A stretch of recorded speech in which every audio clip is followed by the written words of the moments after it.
sobre um tema muito importante, que muitas vezes a gente ignora, principalmente quando estamos dentro da igreja. É comum eu ir em lugares, conversar com jovens e ouvir de um ou de outro, independente da idade, que há uma certa frustração em relação ao período que estamos vivendo. Quem aqui já é batizado há mais de 10, 15 anos, consegue sentir muito bem a diferença do que era viver uma religião, um cristianismo daquela época e o que é viver hoje. Na verdade ele já faleceu, um sociólogo chamado Zygmunt Bauman, e ele cunhou o termo modernidade líquida, onde vai que alguns valores, os que eram sólidos, os que eram duradouros, na nossa época agora parece que já não mais faz sentido. As relações são facilmente rompidas sem que haja rancor, ou mágoa, ou pensamento. Você tem uma relação muito mais superficial do que tinha na época. A educação, a criação dos filhos também mudou. E isso tem afetado a igreja.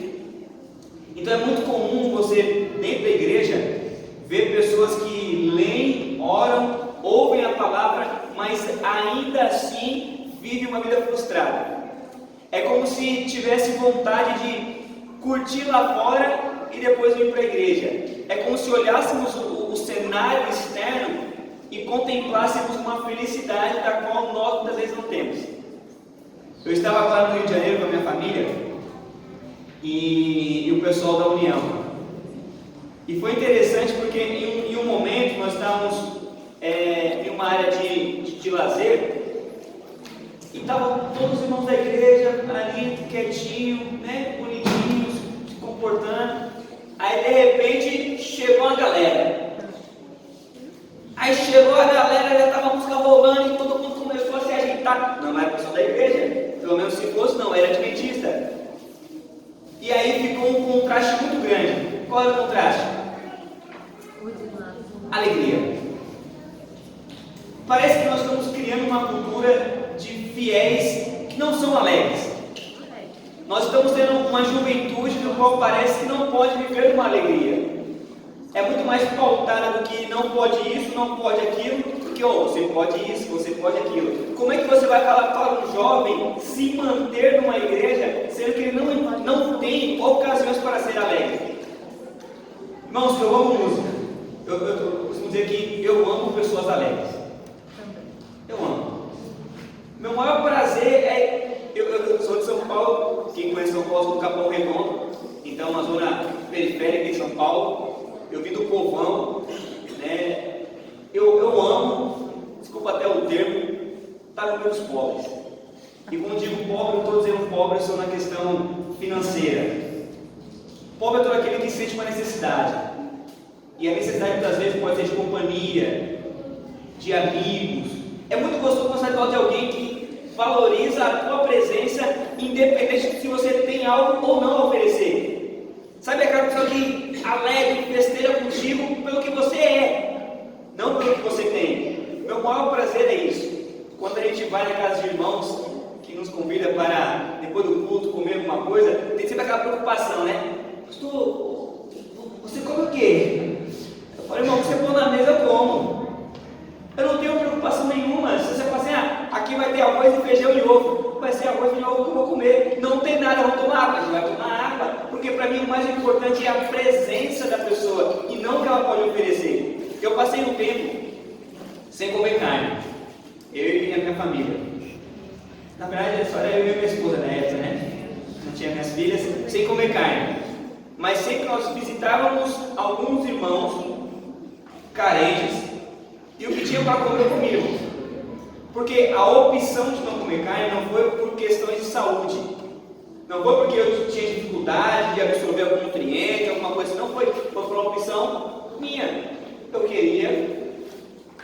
Então, quando eu ia à casa de um irmão que não tinha condições de me dar ou preparar um prato diferente, só tinha aquilo. Porque, irmãos, você preparar um franguinho é muito mais fácil do que você fazer o fruto. Embora você encontre uma farinha hoje, já pré-pronta assim, mas é muito fácil. Quem é que sabe fazer pratos mais, como assim, ovo ou lacto vegetariano, compreende a dificuldade do que você pôr o frango na panela, pôr cebola, pimentão, alho, deixar cozinhar ali, pronto. O que é mais fácil? Então, para o irmão mais carente, é muito mais fácil cozinhar um frango do que preparar um PVT. Então, imagina só, você ir na casa de um irmão simples e rejeitar a simplicidade dele.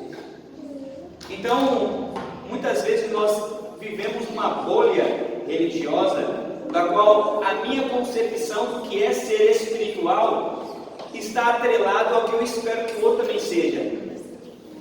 Há a expressão que a gente usa, né? Nós somos a Bíblia, do qual muitos vão ler. Algumas pessoas não vão à igreja, observam a nossa vida. Mas o fato de observar a nossa vida não quer dizer que o que eu faço eu tenho que excluir o outro, para que eu me preserve, para que eu mantenha puro. A pureza nossa não está envolvida no afastamento das relações intra e interpessoal. Muito pelo contrário, é através das relações que nós demonstramos a nossa pureza e não pelo afastamento dela. E hoje estamos colhendo algo que anos atrás começamos a plantar, que é o quê? É querer frear a alegria dos jovens. É muito comum eu ir em algumas igrejas e não ver mais jovens. É muito comum. E aí você tem aqueles de maior idade, né, que já tem uma tradição dentro da igreja. Você tem aqueles bebezinhos que vêm obrigados pelos pais, porque se os pais não obrigarem, a criança não vem. E o que tem 18 a 25 já não está mais na igreja. Se começar a fazer faculdade, então, e aí eu te pergunto, será que o problema é o fazer a faculdade? Ou o nosso problema é não orientá-lo quanto aos princípios que nós defendemos? Os jovens, eles questionam e querem saber. Ele quer que você entregue um manual para ele e fale assim, top, explique. E muitas vezes nós não sabemos explicar. E por eles não terem resposta, eles querem o quê? Descobrir sozinho. Você que é mais velho fez isso uma vez na vida. E agora é a fase deles. Uma vez minha filha chegou para mim, a mais velha, e falou, pai, não quero ir para a igreja não. Mas oxi, como assim? Quer ir para a igreja? Eu falei, pronto, já está se rebelando logo com o jovem. E aí eu parei e falei, mas por que você quer ir para a igreja, filha? Ela não quer ir para a igreja. Ela tinha 5 anos, agora tem 6. Não quero ir para a igreja. Eu falei, nossa, com 5 anos já está assim, mas não tiver 15. Mas aí conversando, eu entendi que ela não queria ir porque na semana anterior teve uma experiência negativa com uma das coleguinhas da classe dela. E ela indo para a igreja, iria estar próximo de quem? Daquela coleguinha do qual ela teve uma experiência negativa. Então o problema era não querer ir para a igreja? Não, o problema é não querer estar perto de alguém que ela teve o quê? Uma decepção. Na idade dela, ok? Criança, depois de uma semana ela ficou tranquila, depois queria ir. Hoje você me fala, pai, vamos na Asa Norte? Vamos na Asa Norte? E às vezes eu estou pregando em várias igrejas e ela fica assim na Asa Norte. Mas quando um jovem questiona, ou quando ele fala que não está afim de algo, é porque tem uma variável, tem um condicionamento anterior a isso. E como responsáveis espiritualmente por essas pessoas, devemos saber. Por que eu estou dando essa introdução longa? É porque dessa percepção virá o nosso entendimento da palavra. Por que nós estamos aqui hoje? Por que você decidiu vir para a Igreja Adventista e não ficar em casa assistindo ao Novo Tempo, que é outro programa? Por que em meio às dificuldades você insiste em continuar frequentando a igreja? E por que muitas pessoas acabaram desistindo e foram embora? Eu quero compartilhar com você uma experiência pessoal minha, do qual a palavra de Deus me deu um conforto. E diante da palavra de Deus, eu quero que vocês também tenham esse conforto e aprendam também essa lição como eu aprendi. João, Evangelho de Jesus Cristo, segundo João nos narra, no capítulo 13. Evangelho de Jesus Cristo, segundo escrito por João, no capítulo 13.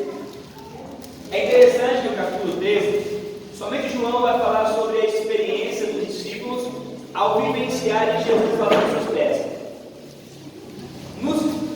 Entre o grupo, entre os discípulos, havia sempre uma disputa: quem seria o melhor, quem seria o mais próximo, quem poderia ter maiores privilégios quando Jesus estabelecesse o seu reino. E disputas como essas são muito comuns no nosso meio. Nós temos em nossa própria genética, né? Se é que eu posso dizer isso, essa sementinha da competição. Nós somos competitivos demais. Se você for em um Camburi e não tiver uma competição, não vale a pena. Se for da Aventura e não tiver, não vale a pena.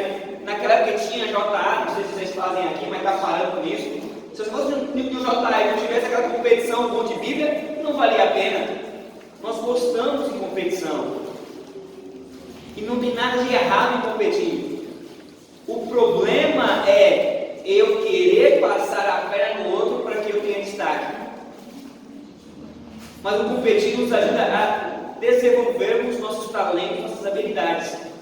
E não a querer suplantar ou menosprezar ou diminuir o outro. E esses princípios estavam muito presentes nos discípulos. Então, Jesus os convoca a uma ceia. E nessa ceia, ele surpreende a todos com o ritual do lava-pés. Vocês já participaram? Quem não é da igreja, o lava-pés é uma cerimônia. Sabe bem? Já ouviu falar do lava-pés? Já? É uma cerimônia onde há uma bacia com água e uma pessoa lava o pé do outro. Se for casado, um lava o pé do outro. Se for solteiro, lava de amigos do mesmo sexo. Por que isso? Por que a gente faz isso? É um ato de humildade. Hoje, quando é anunciado que vai ter uma Santa Ceia, muitas pessoas tomam banho, né? Não vou passar vergonha não. Tirar um sapato lá, vai que de repente, então tomar um banho, é cheiroso para a igreja, não é? Não precisa lavar o pé está limpo. Para que serve o lava-pés? É um ato de humildade. Muitas vezes a gente seleciona para o lava-pés pessoas que não temos uma afinidade. Está errado? Não está. Mas qual seria o ideal? Aquela pessoa que eu tenho uma desvantagem, uma intriga, alguém que de repente eu não consiga ficar perto. É essa pessoa que eu tenho que ir. Aí sim é humildade. Humildade não é lavar o pé de quem é teu amigo, teu brother. Não é humildade, isso não é humildade. Humildade é você lavar o pé da esposa quando você brigou com ela. Aí é humildade. Agora você está num momento muito gostoso, não é humildade. Você entende? Por isso que o lava-pés é um ato onde a gente tira todas as nossas diferenças e nos colocamos como iguais. Se você é casado, tem alguma diferença com alguém, não lava-pés, não lava a tua esposa, lava da pessoa. Lava da pessoa, não há problema nenhum. Esse é o verdadeiro significado do lava-pés. Demonstrar para o outro que você está disposto a se humilhar, mas ter o quê? A companhia dele. Naquela época, ninguém caminhava com tênis. Eram sandálias, não tinham asfalto, eram terra. Então imagina só você lavar o pé de alguém todo barrento. Aí sim, irmãos. Aí é difícil, não é? Agora imagina lavar um pé barrento de alguém que você não suporta. Aí sim é difícil, não é? É humildade isso. Isso é humildade. Então Jesus ele rompe, quebra essa ideia de que quem tem que fazer isso é somente os servos, somente os escravos. Não. Quer ser o maior? Seja humilde. E aí depois ele, do lava-pés, sentam todos à mesa, e aí sentado à mesa, ele pega o pão e o suco de uva. E ele leva os dois ao alto, dá a graça e faz algo diferente. O que ele faz? Ele compartilha. Sabe, há uma diferença que muitas vezes nós ignoramos. A Santa Ceia a gente celebra o quê? O quê? A morte de Cristo. certo? Só que a celebração da morte de Cristo está no compartilhamento e não no ato de receber. Porque, dando graça, deu aos seus discípulos. Ou seja, a morte de Cristo só faz sentido não quando eu apenas recebo, mas quando eu compartilho. A graça, a salvação, ela é oriunda de um compartilhamento, do qual teve início pelas mãos de Deus e depois passa pelas nossas mãos até chegar à última mão. Por isso, nós não ceiamos para nós mesmos, mas para os outros. Porque tem que haver o quê? Compartilhamento. Então, muitas vezes a gente vem, ceia e vai embora. E não compartilha nada com ninguém. É como se o meu interesse fosse apenas em limpar os meus pecados e não em me relacionar com as pessoas. Aí chega um episódio interessante, que é quando o traidor é revelado. O traidor é revelado. E a partir do verso 21, diz assim: ditas essas coisas, angustiou-se Jesus em espírito e afirmou: em verdade vos digo, que um dentre vós me trairá. Então os discípulos olharam um para os outros e sem saber a quem ele se referia. Olha, ali estava conchegado a Jesus um dos seus discípulos, a quem ele amava. A esse veio Simão Pedro sinal dizendo: ei, pergunta quem é? Então aquele discípulo, reclinando-se sobre o peito de Jesus, perguntou-lhe: Senhor, quem é esse que vai te trair? Respondeu Jesus: é aquele a quem eu der um pedaço de pão molhado. Tomou, pois, um pedaço de pão e, tendo-o molhado, deu a quem? Deu a Judas, filho de Simão Iscariotes. E após um bocado, imediatamente entrou nele Satanás. Então disse Jesus: o que pretendes fazer, faze-o depressa. Presta atenção, irmãos, nenhum, porém, os que estavam à mesa, percebeu a que fim lhe dissera isto. Pois como Judas era que trazia a bolsa, pensaram alguns que Jesus lhe dissera: compra o que precisamos para a festa, ou lhe ordenara que desse alguma coisa aos pobres. Ele, tendo recebido um bocado, saiu logo. Era quem é o traidor? Você sabe isso por quê? Porque você sabe da história, certo? Mas é interessante notar que Jesus começa a falar, e na fala dele ele diz que alguém vai trair. Imagina, você está ali com 12 reunidos da mesma, um grupo pequeno, todo mundo dizendo ser amigo, ser brother, ser parceiro de Jesus, e dentre esses 12, um vai trair. Calma aí, quem vai trair? Eu não sou, né? Sempre assim, eu não, vai ser o outro. E aí João, mais próximo de Jesus, vai e pergunta: mas Senhor, quem é? E aí Jesus fala: aquele que eu der o pão molhado, esse vai me trair. Você sabe, porque a história já contou. Mas o que me chama a atenção é que todos que estavam à mesa, ninguém notou. Ninguém notou que seria Judas. E Jesus deixou muito claro: aquele que eu der é o que vai me trair. Ele deu a quem? E para os discípulos ainda restou o quê? A dúvida: mas quem será? Bom, Judas não é porque Jesus foi resolver alguma coisa. Sabe, meus amados, aqui entra um ponto interessante. Todos nós, quando vimos a igreja, temos a ideia que viemos aqui para receber o pão da vida, né? O alimento dos céus, para continuar vivendo, para continuar caminhando. Aqui é onde todos nós ceiamos aos pés de Cristo. Só que é interessante notar é que, mesmo entre todos nós juntos, não conseguimos ainda prestar atenção ao que ocorre ao nosso lado. Porque o nosso maior interesse é o que estamos recebendo e não o que está acontecendo. Por isso que muitas vezes vimos a igreja para reclamar algo e não para viver algo. Viemos para a igreja para sentir algo e não para vivenciar algo. Há uma diferença muito grande nisso.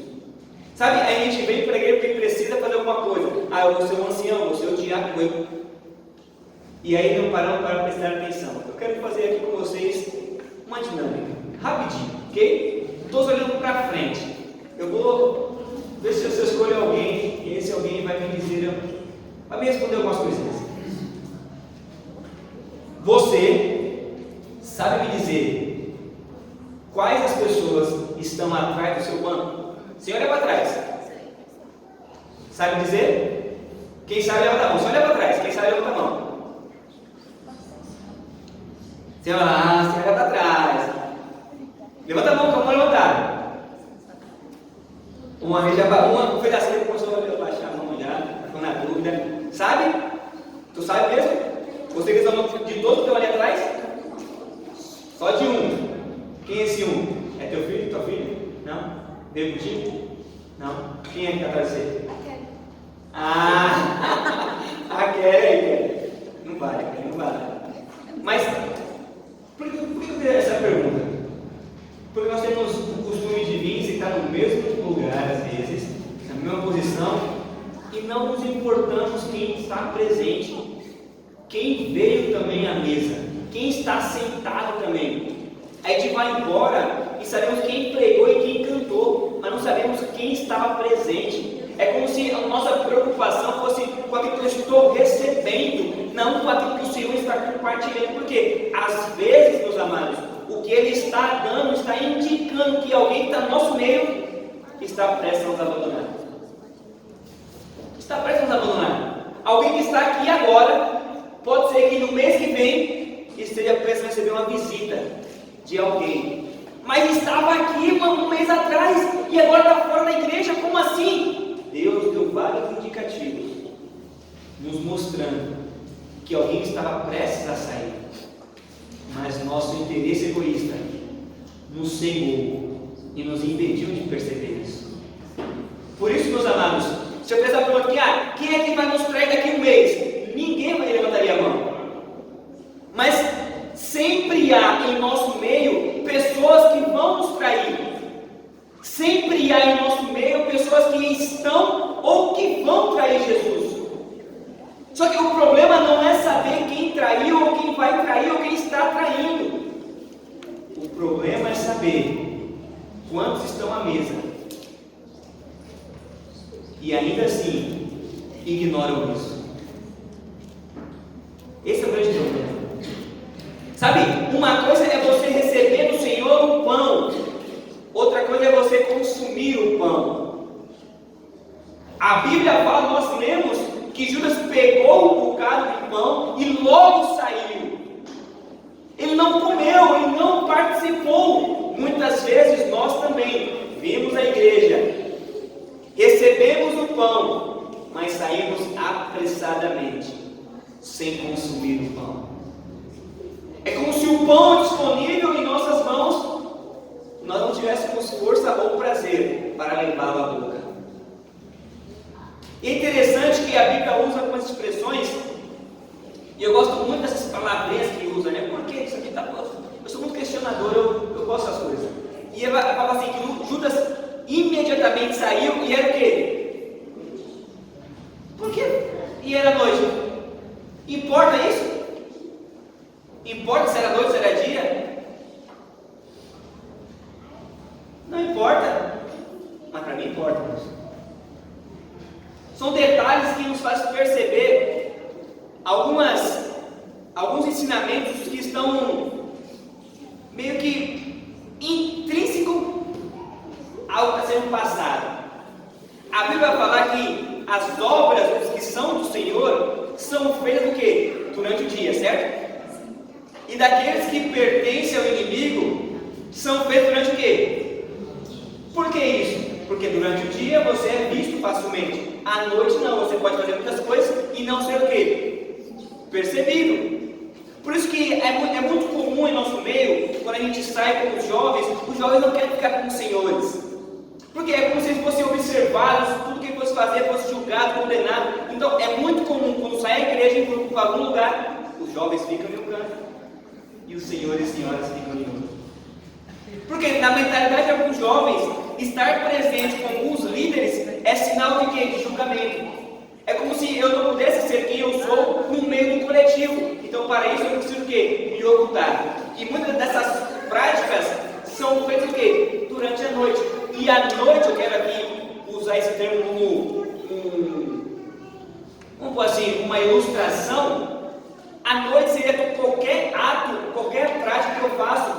ninguém me observa muito bem.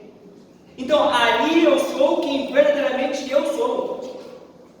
Ali eu posso ser quem eu quero. E muitas vezes, meus amados, a igreja não revela o perfil daqueles que estão presentes. Porque todos aqui têm a preocupação de vida social, arrumar o cabelo, estar bem vestido, com um sorriso no rosto. Mas somente o Senhor sabe as inquietações que vai no coração. Somente o Senhor percebe o que de fato lhe causa angústia. Somente o Senhor sabe os conflitos que passam em tua mente para saber se você permanece no caminho do Senhor ou não. Mas Ele dá sinais e muitas vezes a gente ignora. A gente acha que está presente hoje vai estar amanhã. E aí não está. E sabe o que a gente faz? Nós criamos o dia do reencontro. O dia do reencontro. E aí a gente só pensa nos que um dia que fizeram parte, quando está chegando o sábado do reencontro. Aí você quer mandar cartas, quer visitar. Passa o ano todo sem sentir falta da pessoa. Aí quando chegar no dia do reencontro, você vai e trata como se fosse o melhor amigo. Nunca se importou com a pessoa. E aí a pessoa acaba saindo e caminhando nas trevas. Por quê? Aqueles que se jogam na luz não tiveram atenção suficiente para reparar nisso. É muito comum percebermos isso. Mas há uma diferença entre perceber e agir. Uma vez eu estava pregando numa igreja e lá na Bahia, em Itabuna, eu cheguei e comecei a ver o pessoal entrando e entrava de chinelo. Eu sou de São Paulo, uma igreja um pouco tradicional, que ninguém vai de chinelo à igreja. Mas aquilo me alegrava quando eu via as pessoas entrando de chinelo na igreja. Qual a proibição de estar de chinelo na igreja? Às vezes está sem sapato, às vezes foi acampar, perdeu o sapato na lama. N motivos. A minha preocupação qual que era? Estar presente. Mas muitas vezes nós não viemos para a igreja porque não temos um uniforme, não temos às vezes um sorriso no rosto para dar para quem precisa ou para quem pede, não temos uma roupa bonita para poder falar que eu sou chique, não temos uma família perfeita. E aí esse uniforme que nós criamos, quando nós não temos eles disponíveis, a gente não vem para a igreja. E aí, para não ficar em casa, a gente vai para qualquer outra igreja, da qual ninguém nos conhece, apenas para não violar os princípios da nossa mente, mas para nos excluirmos de olhos que nos condenam. Sabe? Mas fica no pensamento esse indicativo. Será que você consegue perceber hoje quem está recebendo das mãos do Senhor esse bocado, esse pão? Será que você consegue perceber em nosso meio quem é que está articulando no coração o abandonar o Senhor amanhã? Ou que de repente essa semana pensou em abandonar o Senhor? Será que passa na tua mente? Será que você percebe no teu olhar, na maneira que você conversa com as pessoas, quem que é que no mês que vem vai estar precisando de uma visita?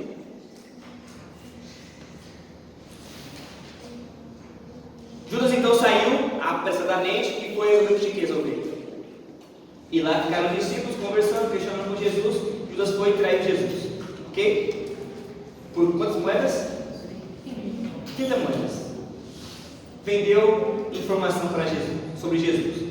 Jesus estava no Getsemane, muito fácil foi pego. Ele tentou ainda criar um movimento ali de rebelião, de força reversa, mas não foi suficiente. Ele disse: não, Pedro, fica tranquilo, tem que se cumprir.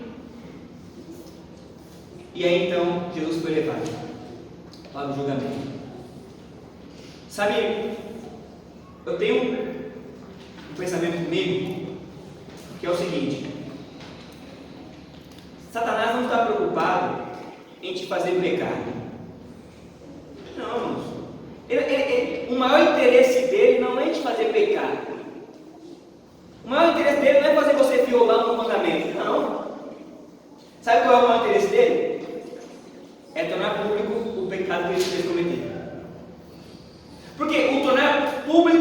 pecado que ele te fez cometer não somente mancha a tua moral, não somente mancha a moral da igreja, como também fere a moral de Deus.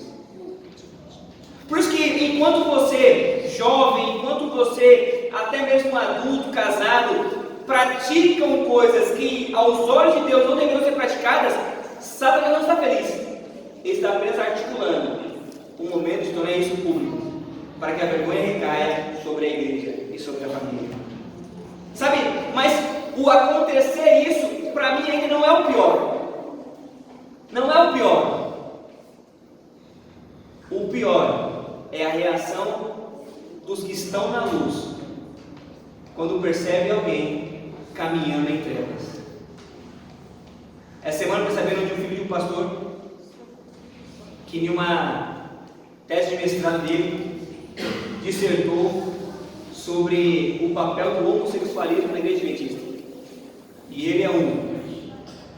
E nos agradecimentos ele menciona a família, né, o pai, a mãe, tá, os amigos e o namorado. E aí eu estava até vendo com a minha esposa, pode ser minha filha. O fato de ser pastor não o blinda essas coisas. Minha filha pode chegar e falar, pai, não quero. Ela é livre para isso. O teu filho pode chegar e dizer, pai, eu não quero mais sair da igreja. A tua filha pode chegar, pai, eu estou grávida. Ou teu filho está usando droga. Isso são coisas de quem está presente no mundo de pecados. Às vezes, a escolha dos filhos não estão atreladas à educação que o pai deu, que a mãe deu. Chegou o momento em que cada criança vai tomar por si só as suas decisões. Agora, o fato de um erro não condiciona outro. Se minha filha um dia vier e falar qualquer coisa da qual seja contrário àquilo que eu ensinei que ela faça, qual vai ser a minha resposta? Qual vai ser a minha atitude? Esse é o eixo da questão. Sabe por que pecadores não se levantam na nossa igreja? Porque não tem quem ajude. Sabe por que Judas não contou para ninguém sobre a intenção dele? Porque não sentiu que ninguém fosse ajudar. Judas poderia ter, Pedro, olha só, estou com um esquema aqui, assim, assim, assado.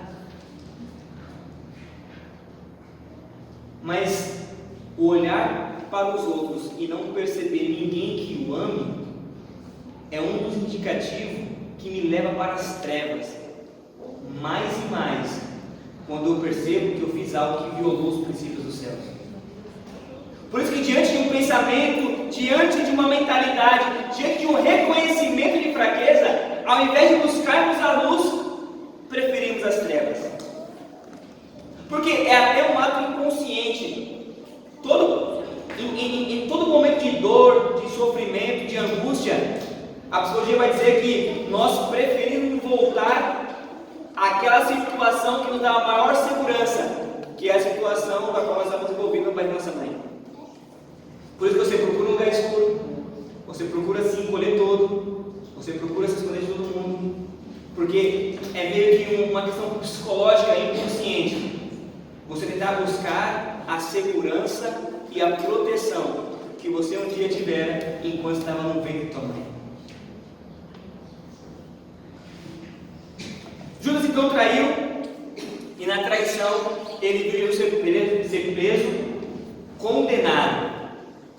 E eu te pergunto, Judas foi o único que traiu Jesus? Não, né? Quem mais traiu?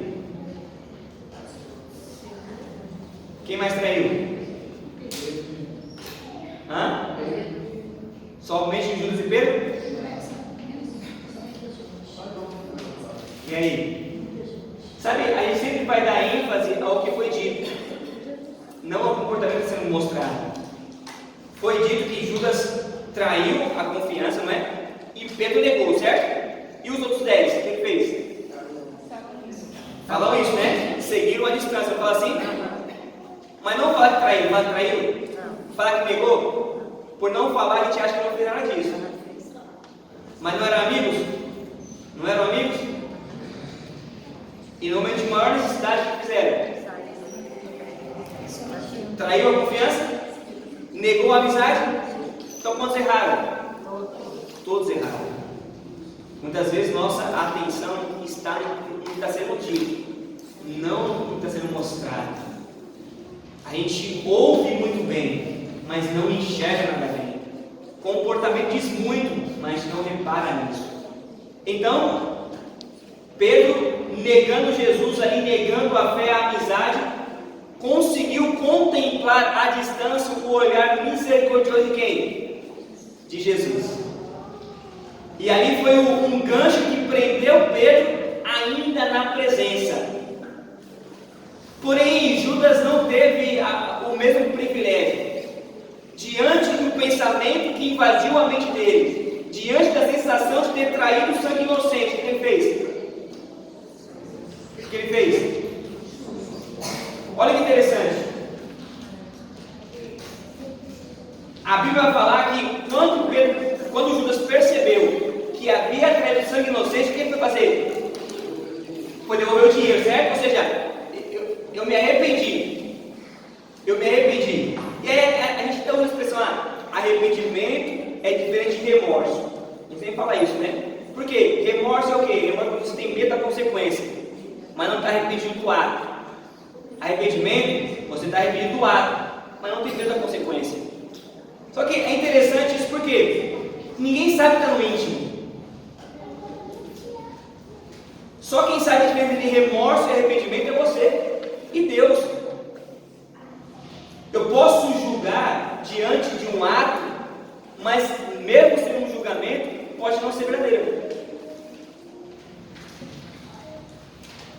Então, Judas, diante do reconhecimento da falha, tentou voltar atrás.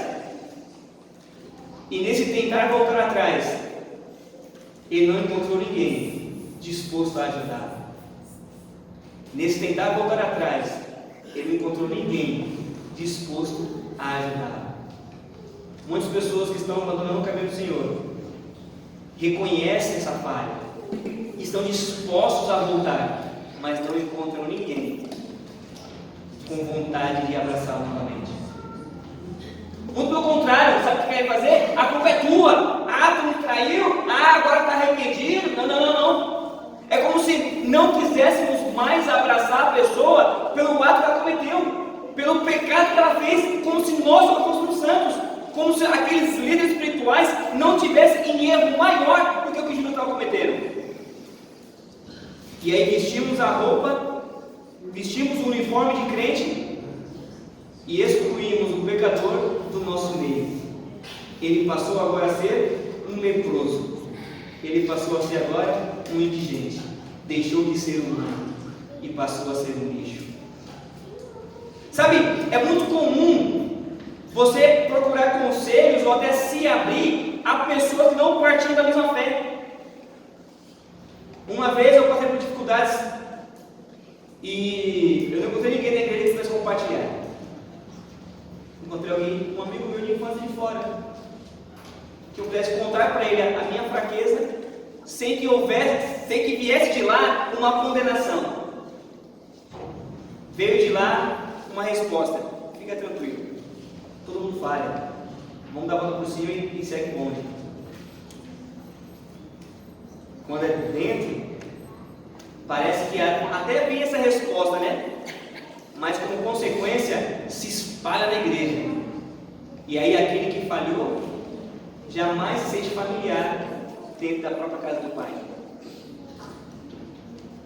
Se você estivesse no caminho em que Judas estava saindo do templo e indo até o local onde ele se enforcou, o que você falaria para ele? O que você falaria para ele? Eles bem, Judas tentou devolver a moeda, jogou no chão, foi rejeitado pelos líderes, falou assim: não, prometeu, se vira você. Aí Jesus está saindo triste, chorando, amargurado, porque ele percebeu que era ser inocente, ele percebeu que fez o princípio da amizade. O que você falaria para Judas? Talvez muitos olhariam para ele assim: você vacilou, né? Pô, que vacilo, besta seu isso aí. 30 moedinhas vai é isso aí? Há uma diferença entre eficácia e eficiência. Sabe qual que é? Muitas vezes usamos como sinônimos essas palavras, mas há uma diferença entre eficácia e eficiência. O que seria eficiência? O que seria eficiência? Focar no meio? O que seria eficiência? Eficiência seria fazer tudo certinho. Tudo certinho. Faz tudo certinho. E o que seria eficácia? É fazer o que é certo. Não é apenas fazer certinho. Isso é eficiência. Judas foi eficiente. Ele fez tudo certinho. Negociou, arquitetou, planejou, revelou, pegou dinheiro. Ele foi muito eficiente na negociação, mas não foi eficaz. Ele fez tudo certinho, mas não fez o que era certo. Muitas vezes nós somos eficientes religiosamente dizendo, repudiamos o pecado, mas juntamente com esse repúdio ao pecado, repudiamos também o que? O pecador. Somos eficientes em preservar a pureza da igreja, mas não somos eficazes em manter a comunhão na igreja. Por isso que muitas pessoas, se encontrassem Jesus no caminho, o repudiariam, pisaria mais na dor, colocaria você como perfeito, como santo, e ele como o pior. Mas o que você falaria para ele? Eu contei um testemunho no acampamento e eu quero compartilhar com vocês também esse testemunho de alguém assim como Judas procurou fazer muita coisa eficientemente, caminhou nas trevas e morreu nas trevas, porque quem estava na luz não o convidou novamente. O nome dele era Henrique. E eu o conheci quando comportava, em 2007. Pense num menino doido. Imaginou? Aquele doidinho assim, nunca te viu, mas já chegar falando como se conhecesse há anos. Ele era assim, todo mundo notava sua presença, só alegre. Eu lembro que uma vez ele ficou morando um tempo lá em casa, passando dias lá em casa em São Paulo. Na casa não, na casa da minha sogra, né? Onde a gente morava. No mesmo dia, quando eu chamava minha sogra de mãe. Ei mãe! Era um barato, porque o meu cunhado ficava meio assim, que doido aí, mãe. E ele chegava e falava com a minha sogra, como se conhecesse minha sogra o quê? Desde a infância. Não, eu quero que causava aquele consuelo todo, mas era de um bom coração. Porém, ele tinha um problema. Qual era o problema? Drogas. Mas drogas não é o problema dele. Drogas era a solução que ele tentava ter para eliminar o problema. Qual era o problema? Uma família destruída. Não conheceu o pai. A mãe criou ele e a irmã numa luta tremenda, numa dificuldade tremenda. Com 11 anos começou a usar droga para achar que poderia dar uma solução aos seus problemas. Não conseguiu. Um jovem muito talentoso mesmo. Tanto que em uma clínica de reabilitação, na Copa de 2002, ele tentando se livrar da dependência, ele fez um voto com Deus. Ele falou que não assistia nenhum jogo da Copa, mas ele queria ter uma experiência mais íntima com o Senhor, dentro de uma clínica de reabilitação. E Deus deu a ele a experiência, não somente a experiência, ele conseguiu traduzir essa experiência em música. Então ele era muito talentoso, porém tinha esse problema. Eu o conheci em 2014, eu fui para a teologia, e aí nossas vidas se separaram. Eu nunca mais o vi. Fui até uma vez no centro de São Paulo, onde ele morava, com a mãe dele. Conheci a mãe dele, visitei a mãe dele, mas ele não estava lá. No final do ano 2017, eu já me informando, já tinha me informado, tinha passado, né, a formatura. Eu recebo a letra de um amigo meu, que também o conheceu, dizendo sobre uma consequência ruim, que ele havia morrido. Mas, sabe, quando eu ouvi aquela notícia, meu coração partiu, porque era como se eu estivesse ouvindo a notícia de um irmão.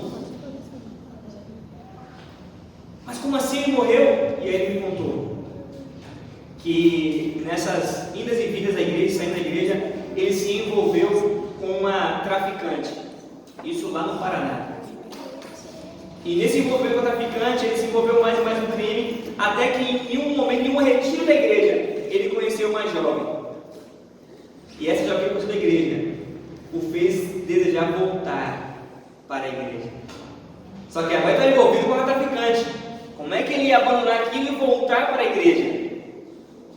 A traficante descobriu desse segundo relacionamento dele, abordou ele e deu um checkmate. Falou assim: ó, ou você termina com essa pirralha, ou morre os dois. E aí ele decidiu terminar, porém o coração dele estava desejoso por aquela menina e por o que ele experienciava dentro da igreja. Ele continuou ainda encontrando aquela menina, até chegar um tempo em que a traficante ficou sabendo e sequestrou a menina para matar. De repente chegou aos ouvidos dele que aquela namoradinha dele tinha sido pega. Ele então vai até o cativeiro e diante de quem morre, morreu ele. Alguém que estava nas trevas decidiu morrer por alguém que amou, período curto, uma paixão, mas que estava mostrando para ele que ainda havia esperança na volta. E ele morreu no lugar de alguém inocente. Só que o que me faz doer o coração é que muitas pessoas tiveram contato com ele, mas ninguém abriu a porta para que ele voltasse. Ele morreu, e para muitos da igreja, morreu um criminoso. E eu chorei, eu lembro que eu chorei demais. E vinha à minha mente: por que eu não estava perto? Por que eu não estava perto? Essa foi uma dor terrível que eu senti. E a segunda foi nesse meio do ano agora, de um primo meu, também envolvido nas drogas. Quando estava em São Paulo, vez ou outra eu visitava. Mas aí eu estava no Espírito Santo, palestrando lá, e recebi a mensagem da minha irmã dizendo que o meu primo havia sido espancado porque tinha machucado alguém. É o que dizia. E aí alguém gravou o momento em que tentavam invadir a casa da minha tia para pegá-lo e linchá-lo. Sabe, a minha tia, mãe dele, tem problemas mentais. Diz que tem problema mental. E diante de uma atitude irracional de uma multidão feroz tentando matar o meu primo, ela o abraçou. O vídeo é muito forte. Tinha um rapaz em cima do muro com um paralelepípedo desse tamanho assim, não. Falava: sai daí, tia, sai, a gente quer ele, a gente quer ele. E ela não largava o meu primo. Sabe, ela sabia que ele tinha feito algo errado. Ela sabia que ele não era o mais perfeito, porém ela o amava. Aqui é o que eu quero que nós aprendamos. Não é se importar, não é apenas identificar o erro, mas sentir amor. Sabe, quando a gente abraça o pecador, a gente consegue preservá-lo de uma morte espiritual. É saber que ele errou, sim, errou, mas o abraça. a minha tia abraçou. E os jovens não conseguiram tacar pedra, não conseguiram matar o meu primo. Mas sabe o que meu primo fez? Em uma atitude impensada, sabendo que a mãe dele talvez poderia pagar por algo que ele merecia pagar, ele soltou ela e saiu correndo.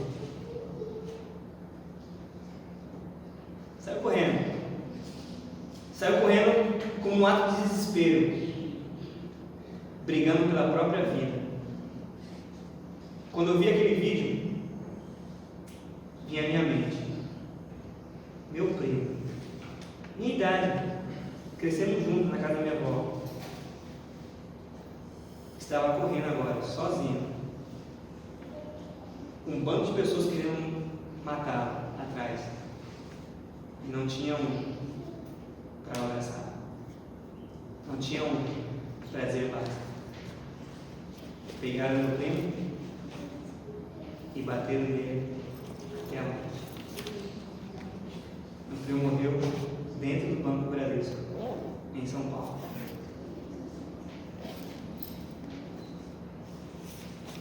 Meu primo.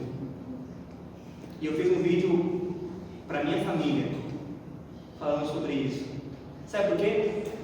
Ele era uma família carente e minha família muitas vezes se limitava a dar roupa, a dar comida, mas ninguém nunca chamou para a vida, nunca falou: vem morar comigo. Ninguém nunca fez. E era do mesmo sangue. O pai dele, meu tio, morreu também por conta disso. E eu falei para as minhas tias: vocês perderam o irmão de vocês e perderam agora o sobrinho de vocês, porque diante de um ato que vocês julgam errado, ninguém procurou amar. Ele não morreu por conta do espancamento. Na verdade, para ele foi até um alívio. O que o matava dia a dia era o abandono da família. Cada um de nós vai carregar o resto da vida essa marca. Era alguém que estava na minha família e eu não amei. Eu não amei. Eu chorei demais, irmãos. Eu estou me segurando para não chorar aqui, porque cresceu comigo, mas morreu sozinho. Morreu sozinho. E quase morreu como indigente. Alguém que é de sangue do meu sangue. Sabe, se eu estivesse naquele corredor do qual Judas estava saindo do templo e indo para se enforcar, eu falava: Judas, espera aí. E é natural alguém que percebeu que falhou, que está em pecado, ignorar uma conversa, querer se ficar sozinho, e ele dizer: não, eu quero ir embora. Não, Judas, espera aí. E ele chorando porque reconheceu que falhou, reconheceu que errou. E o Judas: espera aí, vamos conversar. Ele: não quero saber, porque eu falhei com o Senhor, eu traí esse inocente. Ele era o nosso mestre, o nosso salvador, e olha o que eu fiz, eu não mereço. Judas, espera aí. E depois de muita insistência, ele ia falar: mas esperar por quê? O que eu vou adiantar esperar? Ele falou: Judas, espera, porque depois de 3 dias você o verá novamente. Espera, porque depois de 3 dias, esse que você agora chora, esse que agora você sofre, você vai vê-lo ressuscitar, e ele vai vir ao teu encontro e vai lhe dar o perdão. Mas espera. Espera. Sabe, a gente precisa dizer para as pessoas esperarem no Senhor, porque aquele que foi traído por nós vai vir para nos dar o perdão. Mas para isso, precisa de alguém no caminho para dizer isso. Precisa de alguém no caminho para abraçar. Estamos perdendo pessoas para o inimigo, porque não estamos nos abraçando, não estamos perdoando, não estamos incluindo. Por isso, jovem e minha jovem, olhe para o lado agora. Olha para o lado, olha para o lado. O Senhor permitiu que tais pessoas que estão aqui hoje sejam vistas por você, e não apenas vistas, mas sentidas. Por quê? Pode ser que alguém em nosso meio aqui hoje já se programou para atrair Jesus, porque não consegue encontrar amor em nosso meio. Talvez você, mãe, você, pai, está passando por essa luta, porque o seu filho quer sair da igreja. Às vezes é o teu marido, tua esposa, que está nessa luta, e ele e ela e todos precisam, não de alguém que julgue, não de alguém que condene, mas de alguém que abrace, alguém que se importe, alguém que se posicione, alguém que o faça perceber que, independente do erro dele, ainda há valor, ainda há esperança. Judas errou, mas todos os discípulos erraram pior. Mas graças a Deus, eles tiveram a oportunidade de se arrepender. E Judas, no ato impensado e de solidão, deu fim à própria vida. Alguém aqui que se sente sozinho? Levanta a mão, eu sei, né? Alguém que se sente sozinho? Às vezes dá aquele vazio. Eu me sinto, irmão. Você não está no meio da multidão e se sente sozinho. Mas é difícil na igreja alguém levantar a mão nesses momentos, sabia? Se eu falar assim, quem quer ir para o céu? Tem que levantar a mão. Quem é mais justo? Levanta a mão. Agora, demonstrar que é pecador, poucos levantam a mão. Poucos levantam a mão. Devemos sentir, irmãos, a nossa necessidade da salvação. E sentir a dor daqueles que estão ao nosso lado. Esse é o meu desejo para a minha vida, para a minha família e para esta igreja. Amém. Que o Senhor faça com que o nosso coração sinta a dor do outro e os nossos olhos contemplem quem entre nós está muito perto de abandonar o caminho do Senhor, e identificando que possamos ir ao seu encontro e abraçar. Amém? Amém.